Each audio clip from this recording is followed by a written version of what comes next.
ರಸ್ತೆ ಬದಿಯಲ್ಲಿ ನಡೆದುಕೊಂಡು ಹೋಗ್ತಾ ಇದ್ದ ಮಹಿಳೆಯ ಸರಗಳತನವನ್ನ ಮಾಡಿದ ಕಳ್ಳ ಮನೆಯ ಕಾಂಪೌಂಡ್ ಅನ್ನ ಹಾರಿ ಪರಾರಿಯಾಗಿರುವಂತಹ ಘಟನೆ ಮಂಗಳೂರಿನ ಕೊಂಚಾಡಿ ಬಳಿಯ ಕೊಪ್ಪಲಕಾಡಿನಲ್ಲಿ ನಡೆದಿದೆ. ಸರಗಳತನ ಮಾಡಿ ಕಳ್ಳ ಓಡಿ ಹೋಗ್ತಾ ಇರುವ ದೃಶ್ಯ ಸಿಸಿಟಿವಿಯಲ್ಲಿ ಸೆರೆಯಾಗಿದ್ದು, ನಿನ್ನೆ ಸಂಜೆ 6:30 ಸುಮಾರಿಗೆ ಕೆಲಸ ಮುಗಿಸಿ ಮನೆಗೆ ವಾಪಸ್ ಆಗ್ತಾ ಇದ್ದ ಮಹಿಳೆಯ 3.5 ಪವನ್ ತೂಕದ ಸರವನ್ನ ಕಳ್ಳ ಎಗರಿಸಿದ್ದಾನೆ.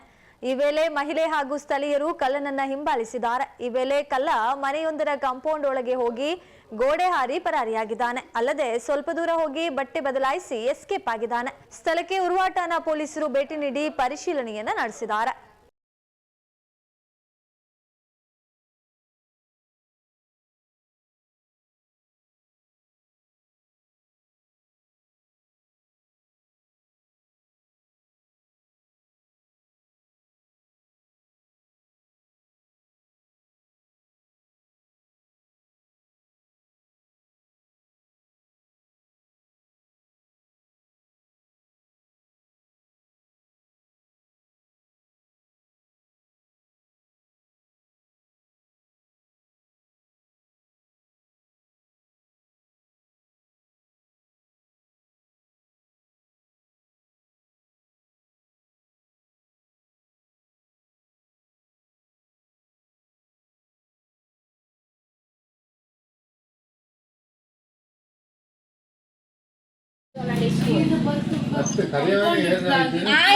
ಒಂದು ಸಾಲಿ